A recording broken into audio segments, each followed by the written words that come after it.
ಯಾವುದೇ ವ್ಯಕ್ತಿಯ ಗ್ರಹಗತಿಗಳನ್ನು ನೋಡುವಾಗ ಜನ್ಮ ದಿನಾಂಕವನ್ನು ಪರಿಗಣಿಸಲಾಗುತ್ತದೆ. ಅದರ ಆಧಾರದ ಮೇಲೆ ವ್ಯಕ್ತಿಯ ಭವಿಷ್ಯ ಹೇಗಿರಬಹುದು ಎಂದು ಅಂದಾಜಿಸಲಾಗುತ್ತದೆ.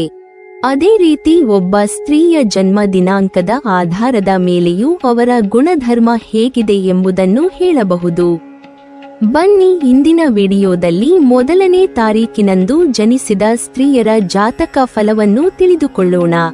1ನೇ ತಾರೀಕಿನಂದು ಜನಿಸಿದ ಸ್ತ್ರೀಯರಿಗೆ ಉತ್ತಮ ಬುದ್ಧಿವಂತಿಕೆ ಇರುತ್ತದೆ. ಯಾವುದೇ ವಿಚಾರವಾದರೂ ಯಾವುದೇ ಕೆಲಸವಾದರೂ ಸುಲಭವಾಗಿ ಮಾಡಬಲ್ಲರು.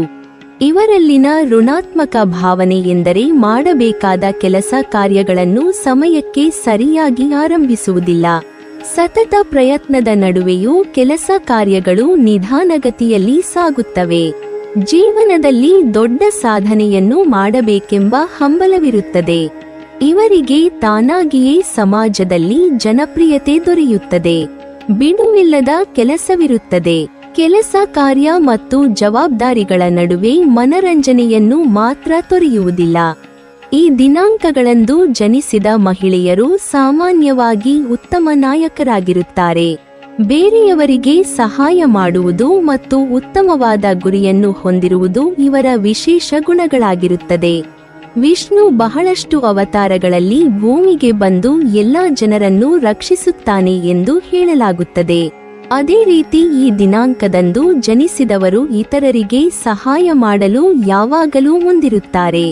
ಈ ದಿನಾಂಕದಂದು ಜನಿಸಿದ ಸ್ತ್ರೀಯರಿಗೆ ವಿಷ್ಣುವು ಉತ್ತಮ ಬುದ್ಧಿವಂತಿಕೆ ಮತ್ತು ಸಹನೆಯನ್ನು ಕರುಣಿಸುವ ಮೂಲಕ ಸವಾಲುಗಳನ್ನು ಎದುರಿಸುವಲ್ಲಿ ಸಹಾಯ ಮಾಡುತ್ತಾನೆ. ಚಿಕ್ಕ ವಯಸ್ಸಿನಿಂದಲೇ ಜನಸೇವೆ ಮಾಡುವ ಮನಸ್ಸು ಇರುತ್ತದೆ. ಆದರೆ ಮಿತಿ ಮೀರಿದ ತುಂಟತನ ಮತ್ತು ಸೋಮಾರಿತನ ಇದಕ್ಕೆ ಆಸ್ಪದ ನೀಡುವುದಿಲ್ಲ. ಅರಿವೇ ಇಲ್ಲದಂತೆ ಪ್ರತಿದಿನ ಒಂದಲ್ಲ ಒಂದು ತಪ್ಪು ಮಾಡುತ್ತೀರಿ. ಚಿಕ್ಕ ವಯಸ್ಸಿನಲ್ಲಿ ಮನೆಯಲ್ಲಿ ಇರುವ ಜನರನ್ನು ಕಾಡಿಸುವುದೆಂದರೆ ಎಲ್ಲಿಲ್ಲದ ಪ್ರೀತಿ ಮತ್ತು ಮೋಜು. ಆದರೆ ಯಾರಿಗೂ ತೊಂದರೆಯಾಗದಂತೆ ಜೀವನದಲ್ಲಿ ಮುಂದುವರಿಯುವಿರಿ. ನಿಮ್ಮ ಜೀವನದಲ್ಲಿ ನಿಮ್ಮ ತಾಯಿಯೇ ನಿಜವಾದ ಗುರು. ಆಕೆಯಿಂದ ಕಲಿತ ವಿಚಾರಗಳು ಅನೇಕ. ಸಂಗೀತ, ನಾಟ್ಯದಂತಹ ಶಾಸ್ತ್ರೀಯ ಕಲೆಗಳನ್ನು ಕಲಿಯುವಲ್ಲಿ ಯಶಸ್ವಿಯಾಗುತ್ತಾರೆ. ಕಾಲಕ್ಕೆ ತಕ್ಕಂತೆ ಬದಲಾಗುವುದು ಇವರ ಒಂದು ವಿಶೇಷವಾದ ಗುಣ. ಸದಾಕಾಲ ಹೊಸ ವಿಚಾರಗಳನ್ನು ತಿಳಿದುಕೊಳ್ಳುವ ಹಂಬಲವಿರುತ್ತದೆ. ಇವರ ಮನಸ್ಸಿಗೆ ಹತ್ತಿರವಾದವರನ್ನು ರಕ್ಷಿಸುವ ಗುಣವಿರುತ್ತದೆ. ಭಯವೆಂಬುದು ಇವರಿಗೆ ಇರುವುದೇ ಇಲ್ಲ. ಉತ್ತಮ ಆರೋಗ್ಯವಿದ್ದರೂ ಅದನ್ನು ತೋರ್ಪಡಿಸಿಕೊಳ್ಳುವುದಿಲ್ಲ. ರುಚಿಯಾದ ಆಹಾರವೆಂದರೆ ಬಲು ಇಷ್ಟ. ಸ್ಥಾನ ಪ್ರತಿಷ್ಠೆಗೆ ಹೆಚ್ಚು ಗೌರವವನ್ನು ನೀಡುವುದಿಲ್ಲ. ಎಲ್ಲರೊಂದಿಗೆ ಸಹಜವಾಗಿ ಸ್ನೇಹದಿಂದ ನಡೆದುಕೊಳ್ಳುತ್ತಾರೆ. ಮಕ್ಕಳ ಬಗ್ಗೆ ವಿಶೇಷವಾದ ಅಕ್ಕರೆ ತೋರಿಸುತ್ತಾರೆ. ಹೊಸ ರೀತಿಯ ವಿಚಾರಗಳನ್ನು ಅರಿತುಕೊಳ್ಳಲು ಗುರುವಿಗೆ ಶರಣು ಹೋಗುವಿರಿ. ಅಕ್ಷರ ಕಲಿಸಿದವರೇ ನಿಮ್ಮ ಪಾಲಿನ ಗುರುಗಳಲ್ಲ. ನಿಮಗೆ ಉತ್ತಮ ಸ್ಫೂರ್ತಿ ನೀಡಿದವರು ನಿಮ್ಮ ಗುರುಗಳೇ ಆಗುತ್ತಾರೆ. ಇದಲ್ಲದೆ ಗುರು ಪೂಜೆಯಿಂದ ಜೀವನದಲ್ಲಿ ಮಹತ್ತರ ಬದಲಾವಣೆಗಳು ಉಂಟಾಗುತ್ತವೆ. ಆರಂಭದಲ್ಲಿ ಸಾಮಾನ್ಯ ಜೀವನ ನಡೆಸುತ್ತಿದ್ದ ನೀವು ದಿಢೀರನೆ ಎಲ್ಲರಿಗೂ ಮಾದರಿಯಾಗಿ ಬಾಳುವಿರಿ. ಮನಸ್ಸಿಗೆ ಬಂದ ವಿಚಾರಗಳನ್ನು ಎಷ್ಟೇ ಕಷ್ಟವೆನಿಸಿದರೂ ಕಲಿಯುವಿರಿ. ಆದರೆ ದೃಢವಾದ ಮನಸ್ಸಿರುವುದಿಲ್ಲ. ಆರಂಭಿಸಿದ ಕೆಲಸ ಕಾರ್ಯಗಳು ಬೇಸರ ಉಂಟು ಮಾಡಿದ್ದಲ್ಲಿ ಮತ್ತೊಂದು ಕೆಲಸಕ್ಕೆ ಕೈ ಹಾಕುವಿರಿ. ಯಾರೊಬ್ಬರೂ ಬುದ್ಧಿವಾದ ಹೇಳಿದರೂ ನೀವು ಅರ್ಥ ಮಾಡಿಕೊಳ್ಳುವುದಿಲ್ಲ. ನೀವು ನಡೆಯುವ ಹಾದಿಯೇ ನಿಮಗೆ ನಿಜವೆನಿಸುತ್ತದೆ. ಬೆರಳು ತೋರಿದಲ್ಲಿ ಹಸ್ತ ನುಂಗುವ ಚಾಣಾಕ್ಷರು ನೀವು. ಬಂಧು ಬಳಗದವರಿಂದ ದೂರ ಉಳಿಯಲು ಇಷ್ಟಪಡುವಿರಿ. ಪ್ರಯೋಜನವಿಲ್ಲದ ಓಡಾಟವಿದ್ದರೂ ಬೇಸರವಾಗುವುದಿಲ್ಲ. ಕುಟುಂಬದವರ ಮತ್ತು ಸಾರ್ವಜನಿಕರ ತೊಂದರೆಗಳನ್ನು ಪರಿಹರಿಸುವುದರಲ್ಲಿ ನೀವೇ ಮೊದಲಿಗರು. ಕೆಲವೊಮ್ಮೆ ಪ್ರವಾಸಗಳಿಂದ ನಿಮಗೆ ಸಾಕಷ್ಟು ಲಾಭವಾಗುತ್ತದೆ. ಸ್ತ್ರೀಯರಾದಲ್ಲಿ ಮನೆಗೆ ಬಂದ ಅತಿಥಿಗಳ ಸತ್ಕಾರ ಮಾಡುವಲ್ಲಿ ಸಂತೋಷ ಪಡುವಿರಿ. ನಿಮಗೆ ರುಚಿಕರ ಆಹಾರವನ್ನು ತಯಾರಿಸುವುದೆಂದರೆ ಬಲು ಪ್ರೀತಿ. ಅನ್ನದಾನ ಮಾಡುವಲ್ಲಿ ಮೊದಲಿಗರು. ವೃದ್ಧಾಶ್ರಮ, ಅನಾಥಾಶ್ರಮಗಳಲ್ಲಿ ಅನ್ನದಾನ ಮಾಡುವಲ್ಲಿ ಸಂತಸ ಕಾಣುವಿರಿ. ಅನಾವಶ್ಯಕವಾಗಿ ಮಾತನಾಡದೆ ಮೌನದಿಂದ ಕೆಲಸ ಸಾಧಿಸುವರು. ಆದರೆ ಮಾತನಾಡಿದರೆ ಎಲ್ಲರ ಮನಸ್ಸನ್ನು ಸುಲಭವಾಗಿ ಗೆಲ್ಲಬಲ್ಲರು. ಅನಾವಶ್ಯಕವಾಗಿ ವಾದ ಮಾಡುವುದಿಲ್ಲ. ಆದರೆ ಸರಿಯಾದ ವಿಚಾರಗಳಿಗಾಗಿ ಮಾತ್ರ ವಾದದಲ್ಲಿ ತೊಡಗುವರು. ಬೇರೆಯವರ ನಡೆನುಡಿಯಿಂದ ಮನಸ್ಸಿಗೆ ಬೇಸರವಾದರೆ ಆ ಜಾಗದಲ್ಲಿ ನಿಲ್ಲುವುದಿಲ್ಲ. ಒಳ್ಳೆಯ ವಿಷಯ ದೊರೆತರೆ ಸೊಗಸಾದ ಭಾಷಣ ಮಾಡಬಲ್ಲರು. ಸಾಮಾನ್ಯವಾಗಿ ಅಜೀರ್ಣ ಇವರನ್ನು ಕಾಡುತ್ತದೆ. ನ್ಯಾಯನೀತಿಯನ್ನು ಗೌರವಿಸುತ್ತಾರೆ. ಇವರ ಪ್ರಾಪಂಚಿಕ ತಿಳುವಳಿಕೆ ಚೆನ್ನಾಗಿರುತ್ತದೆ. ಹೀಗಾಗಿ ದಾಂಪತ್ಯ ಜೀವನದಲ್ಲಿ ಪರ್ಫೆಕ್ಟ್ ಜೋಡಿ. ಈ ಜೋಡಿ ರಸ್ತೆ ಮೇಲೆ ನಡೆದರೆ ದೃಷ್ಟಿ ತಾಗುವಂತಿರುತ್ತದೆ. ನೋಡಲು ಮಾತ್ರವಲ್ಲ, ಜೀವನದಲ್ಲೂ ಇವರಿಬ್ಬರ ಹೊಂದಾಣಿಕೆ ಇತರರಿಗೆ ಮಾದರಿಯಾಗುವಂತಿರುತ್ತದೆ. ಸಹನೆ ಹಾಗೂ ಪರಸ್ಪರ ಪ್ರೀತಿ ಉಳ್ಳವರು. ಹೀಗಾಗಿ ಯಾರನ್ನೂ ದ್ವೇಷ ಮಾಡುವುದಿಲ್ಲ.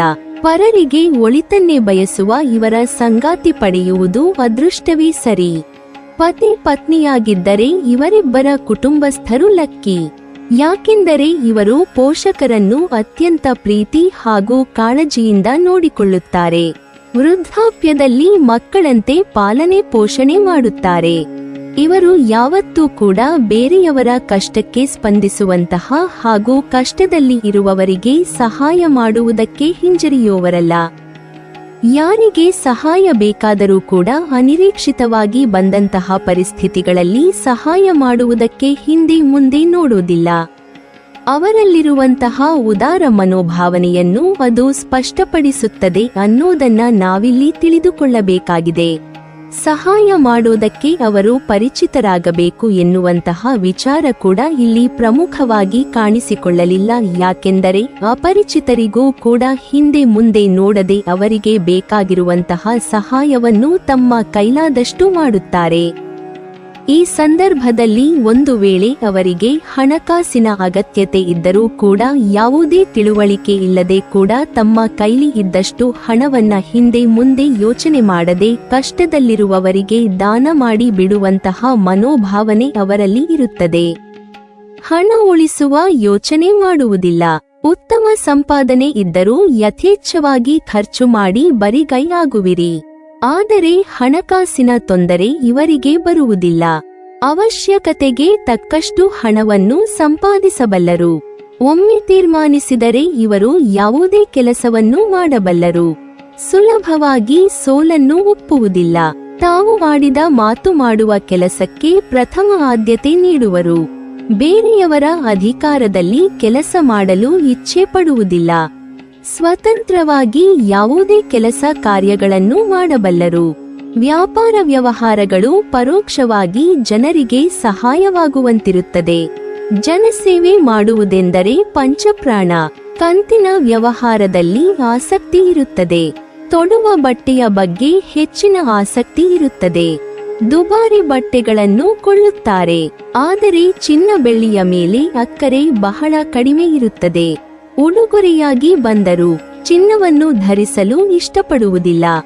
ಮದುವೆ, ಹುಟ್ಟುಹಬ್ಬ, ಉಪನಯನಗಳಂತಹ ಕಾರ್ಯಕ್ರಮಗಳನ್ನು ನಡೆಸಿಕೊಡುವುದು ನಿಮ್ಮ ಮುಖ್ಯ ಹವ್ಯಾಸಗಳಲ್ಲಿ ಒಂದು. ಅವಿವಾಹಿತರಿಗೆ ಧೈರ್ಯ ತುಂಬುವ ಮತ್ತು ವಿವಾಹ ನಡೆಸುವ ಕೆಲಸ ಮಾಡುವಿರಿ. ದಾಂಪತ್ಯ ಸಮಾಲೋಚನಾ ಕೇಂದ್ರಗಳನ್ನು ಆರಂಭಿಸಿ ಯಶಸ್ವಿಯಾಗುವಿರಿ. ಬೇಸಾಯ ಮಾಡುವ ಹವ್ಯಾಸ ನಿಮ್ಮಲ್ಲಿರುತ್ತದೆ. ನೀವು ಹೆಣ್ಣು ದೇವರ ಔಪಾಸಕರು ಹೌದು.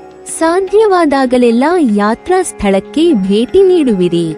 ನಿಮಗೆ ತಣ್ಣನೆಯ ಹಣ್ಣಿನ ರಸ, ಕುಡಿಯುವ ನೀರು ಮತ್ತು ಇನ್ನಿತರ ಆಹಾರ ಪದಾರ್ಥಗಳೆಂದರೆ ಬಲು ಇಷ್ಟ. ಆದರೆ ಇಂತಹ ಪದಾರ್ಥಗಳ ಸೇವನೆಯಿಂದ ಶ್ವಾಸಕೋಶದ ತೊಂದರೆಯೂ ಉಂಟಾಗುತ್ತದೆ. ದೇವರಲ್ಲಿ ವಿಶೇಷವಾದ ನಂಬಿಕೆ ಇರುತ್ತದೆ. ಕುಟುಂಬದ ಒಳಗೂ ಹೊರಗೂ ಅಧಿಕಾರವನ್ನು ಬಯಸುವಿರಿ. ಸೋದರ ಸೋದರಿಯ ಜೊತೆಯಲ್ಲಿ ಉತ್ತಮ ಬಾಂಧವ್ಯ ಇರುತ್ತದೆ. ಉಚಿತವಾಗಿದ್ದರೂ ಅನಾವಶ್ಯಕವಾಗಿ ಯಾರಿಂದಲೂ ಹಣವನ್ನು ಪಡೆಯುವುದಿಲ್ಲ. ಗುಟ್ಟಾಗಿ ದಾನ ಧರ್ಮವನ್ನು ಮಾಡುತ್ತಾರೆ. ಕುಟುಂಬದಲ್ಲಿ ಅತ್ಯಂತ ಕಿರಿಯ ವ್ಯಕ್ತಿಯಾದರೂ ದೊಡ್ಡ ಜವಾಬ್ದಾರಿಯನ್ನು ಯಶಸ್ವಿಯಾಗಿ ನಿರ್ವಹಿಸುವರು. ಇವರು ಊಹಿಸಿದಂತೆ ಹಲವಾರು ಘಟನೆಗಳು ನಡೆಯುತ್ತವೆ. ಬೇರೆಯವರು ಹೇಳುವ ಮಾತುಗಳನ್ನು ಸುಲಭವಾಗಿ ಒಪ್ಪುವುದಿಲ್ಲ. ದುಡುಕಿ ಮಾತನಾಡುವ ಮೂಲಕ ಸ್ನೇಹ ಸಂಬಂಧಗಳನ್ನು ಕಳೆದುಕೊಳ್ಳುವುದಿಲ್ಲ. ಇವರು ಪ್ರತಿಯೊಂದು ಕೆಲಸವನ್ನು ಬಹಳ ಸುಲಭವಾಗಿ ಕಲಿಯುತ್ತಾರೆ ಮತ್ತು ಉತ್ತಮ ಮಾತುಗಾರರಾಗಿರುತ್ತಾರೆ. ಉದ್ಯೋಗದಲ್ಲಿ ಉತ್ತಮ ಪ್ರಗತಿ ಕಂಡುಬರುತ್ತದೆ. ಆದರೆ ಸಾಮಾನ್ಯವಾಗಿ ಸಹೋದ್ಯೋಗಿಗಳೊಂದಿಗೆ ವಾದ ವಿವಾದ ಎದುರಾಗುತ್ತವೆ. ಆಧುನಿಕ ತಂತ್ರಜ್ಞಾನವು ನಿಮಗೆ ವರಪ್ರದವಾಗುತ್ತದೆ. ಬೇರೆಯವರಿಗೆ ಅಸಾಧ್ಯವಾದ ಕೆಲಸ ಕಾರ್ಯಗಳನ್ನು ಸುಲಭವಾಗಿ ಮಾಡಬಲ್ಲಿರಿ. ಉದ್ಯೋಗದಲ್ಲಿನ ಮೇಲ್ವಿಚಾರಣೆ ನಿಮ್ಮ ಪಾಲಾಗುತ್ತದೆ. ಜೀವನದಲ್ಲಿ ಸದಾಕಾಲ ಯಾವುದಾದರೂ ಬದಲಾವಣೆಗಳು ಕಂಡುಬರುತ್ತವೆ. ಕಷ್ಟಕರ ಮತ್ತು ಸಾಹಸದ ಕೆಲಸಗಳಿಗೆ ಭಯಪಡುವುದಿಲ್ಲ. ಸುಲಭವಾಗಿ ವಿಷಯಗಳನ್ನು ಕಲಿಯುತ್ತಾರೆ ಹಾಗೂ ಇವರು ಹೆಚ್ಚಿನ ವಿಷಯಗಳಲ್ಲಿ ಆಸಕ್ತಿಯನ್ನು ಹೊಂದಿರುತ್ತಾರೆ. ಇವರ ಕಲಿಯುವ ಮತ್ತು ಬದಲಾವಣೆಯ ಸಾಮರ್ಥ್ಯವು ಇವರನ್ನು ಬಹಳ ಸ್ಮಾರ್ಟ್ ಆಗಿಸುತ್ತದೆ. ಪ್ರತಿಯೊಂದು ಮಾತಿನ ಬಗ್ಗೆಯೂ ಹೆಚ್ಚಿನ ಗಮನ ನೀಡುತ್ತಾರೆ ಮತ್ತೆ ಇವರ ಐಕ್ಯೂ ಬಹಳಷ್ಟು ಹೆಚ್ಚಾಗಿರುತ್ತದೆ. ಇವರು ಪ್ರತಿಯೊಂದು ವಿಷಯವನ್ನು ಗಂಭೀರವಾಗಿ ನೋಡುತ್ತಾರೆ ಮತ್ತು ಇವರಿಗೆ ಒಗಟು ಬಿಡಿಸುವುದೆಂದರೆ ಬಹಳ ಇಷ್ಟ. ಅಪಾಯಕಾರಿ ಕೆಲಸಕ್ಕೆ ಕೈ ಹಾಕಲು ಸ್ವಲ್ಪವೂ ಹಿಂಜರಿಯುವುದಿಲ್ಲ. ವಿವಾಹವಾದ ನಂತರ ವಿಶೇಷ ಶುಭ ಫಲಗಳು ದೊರೆಯುತ್ತವೆ. ತಪ್ಪು ದಾರಿಗೆ ಬರುವ ಮಕ್ಕಳನ್ನು ತಿದ್ದಿ ಬೆಳೆಸುವಿರಿ. ಮಕ್ಕಳೆಂದರೆ ಬಲು ಇಷ್ಟ. ವಿದೇಶದಲ್ಲಿ ವಿದ್ಯಾಭ್ಯಾಸ ಮುಂದುವರೆಸುವಿರಿ. ಹೆಚ್ಚಿನ ಪ್ರಯತ್ನದಿಂದ ವಿದೇಶದಲ್ಲೇ ನೆಲೆಸಬಹುದು. ಕುಟುಂಬದ ನಿರ್ವಹಣೆಗಿಂತ ಬೇರೆಯವರಿಗೆ ಸಹಾಯ ಮಾಡುವುದೇ ಹೆಚ್ಚು. ಕುಟುಂಬದಲ್ಲಿ ಯಾವುದೇ ರೀತಿಯ ವಾದ ವಿವಾದ ಇದ್ದರೂ ಅದನ್ನು ಪರಿಹರಿಸಿ ಶಾಂತಿ ನೆಮ್ಮದಿ ನೆಲೆಸುವಂತೆ ಮಾಡುವಿರಿ. ಒಂಟಿತನ ಇಷ್ಟಪಡದೆ ಎಲ್ಲರೊಂದಿಗೆ ಸಂತೋಷದಿಂದ ಬಾಳುವಿರಿ. ಕುಟುಂಬದಲ್ಲಿರುವ ಹಿರಿಯರನ್ನು ಗೌರವದಿಂದ ಕಾಣುತ್ತಾರೆ. ಸಾಮಾನ್ಯವಾಗಿ ಇವರು ಎಲ್ಲರನ್ನೂ ಗೌರವಿಸುತ್ತಾರೆ. ಮಕ್ಕಳಿಗೆ ತಿಂಡಿ ತಿನಿಸು ನೀಡುವುದೆಂದರೆ ಬಲು ಪ್ರೀತಿ. ಅತಿಯಾದ ಆಸೆ ಇರುವುದಿಲ್ಲ. ದಾಂಪತ್ಯದಲ್ಲಿ ಪರಸ್ಪರ ಒಳ್ಳೆಯ ಅಭಿಪ್ರಾಯ ಇರುತ್ತದೆ. ದಂಪತಿಗಳು ಎನ್ನುವುದಕ್ಕಿಂತಲೂ ಒಳ್ಳೆಯ ಸ್ನೇಹಿತರಾಗಿರುತ್ತಾರೆ. ನಮ್ಮ ಮಕ್ಕಳಿಗೆ ಉತ್ತಮ ವಿದ್ಯಾಭ್ಯಾಸ ನೀಡುವ ತವಕವಿರುತ್ತದೆ. ಸ್ವಂತ ವಾಹನದ ಬಗ್ಗೆ ಆಸೆ ಇರುವುದಿಲ್ಲ. ಪ್ರವಾಸ ಮಾಡುವುದೆಂದರೆ ಬೇಸರದ ವಿಚಾರ. ಆದರೆ ಬೇರೆ ಬೇರೆ ಸ್ಥಳಗಳ ಬಗ್ಗೆ ಅಧ್ಯಯನ ನಡೆಸುತ್ತಾರೆ. ಯಾರ ಮನಸ್ಸನ್ನು ನೋಯಿಸದ ಇವರು ಎಲ್ಲರ ಮನೆಯಲ್ಲಿಯೂ ಆತ್ಮೀಯರಾಗಿ ಬಾಳುತ್ತಾರೆ ಹಾಗೂ ತಮ್ಮ ಆತ್ಮೀಯರ ಕಷ್ಟಗಳಿಗೆ ಮಿಡಿಯುವಂತಹ ಗುಣವನ್ನು ಕೂಡ ಇವರು ವಿಶೇಷವಾಗಿ ಹೊಂದಿರುತ್ತಾರೆ. ಸಂಬಂಧಗಳನ್ನು ಅರ್ಥ ಮಾಡಿಕೊಳ್ಳುವುದಕ್ಕೆ ಹಾಗೂ ಅವರಿಗೆ ಪ್ರತಿಯೊಂದು ಪರಿಸ್ಥಿತಿಗಳಲ್ಲಿ ಕೂಡ ಸಪೋರ್ಟ್ ನೀಡುವುದಕ್ಕೆ ಎತ್ತಿದ ಕೈ. ತಮ್ಮ ಸ್ನೇಹಿತರ ಕಷ್ಟದ ಸಂದರ್ಭದಲ್ಲಿ ಅವರಿಗೆ ಬೇಕಾಗಿರುವಂತಹ ಪ್ರತಿಯೊಂದು ಸಹಾಯಗಳನ್ನು ಕೂಡ ಯಾವುದೇ ಪ್ರತಿಫಲ ಅಪೇಕ್ಷೆ ಇಲ್ಲದೆ ಮಾಡುತ್ತಾರೆ. ಪ್ರತಿಯೊಂದು ಸಂದಿಗ್ಧ ಪರಿಸ್ಥಿತಿಗಳಲ್ಲಿ ಸ್ನೇಹಿತರ ಸಹಾಯಕ್ಕೆ ಮೊದಲು ಬರುವಂತಹ ಜನರು ಇವರೇ ಆಗಿರುತ್ತಾರೆ. ಸ್ನೇಹಿತರ ಕಷ್ಟಗಳನ್ನು ಇವರು ಬರೀ ಬಾಯಿ ಮಾತಿನಲ್ಲಿ ಹೇಳದೇ ಇದ್ದರೂ ಕೂಡ ಮನಸ್ಸಿನ ಮೂಲಕ ಅರ್ಥ ಮಾಡಿಕೊಳ್ಳುವಂತಹ ಭಾವನಾತ್ಮಕ ಜೀವಿಗಳು. ಕೊನೆವರೆಗೂ ಕೂಡ ತಮ್ಮ ಸ್ನೇಹವನ್ನು ಈ ರೀತಿ ಪವಿತ್ರವಾಗಿ ನಿಭಾಯಿಸಿಕೊಂಡು ಹೋಗುವಂತಹ ಸಾಮರ್ಥ್ಯವನ್ನು ಇವರು ಹೊಂದಿರುತ್ತಾರೆ. ನೀವಿನ್ನೂ ನಮ್ಮ ಚಾನೆಲ್ ಅನ್ನು ಸಬ್ಸ್ಕ್ರೈಬ್ ಮಾಡಿಲ್ವಾ? ಹಾಗಾದರೆ ಈ ಕೂಡಲೇ ನಮ್ಮ ಇಂದ್ರಜಾಲ ಚಾನೆಲ್ ಅನ್ನು ಸಬ್ಸ್ಕ್ರೈಬ್ ಮಾಡಿ ಮತ್ತು ಪಕ್ಕದಲ್ಲಿರುವ ಬೆಲ್ ಐಕಾನ್ ಅನ್ನು ಕ್ಲಿಕ್ ಮಾಡಿದರೆ ನಮ್ಮ ಹೊಸ ವಿಡಿಯೋಗಳನ್ನು ನೀವು ನೋಡಬಹುದು.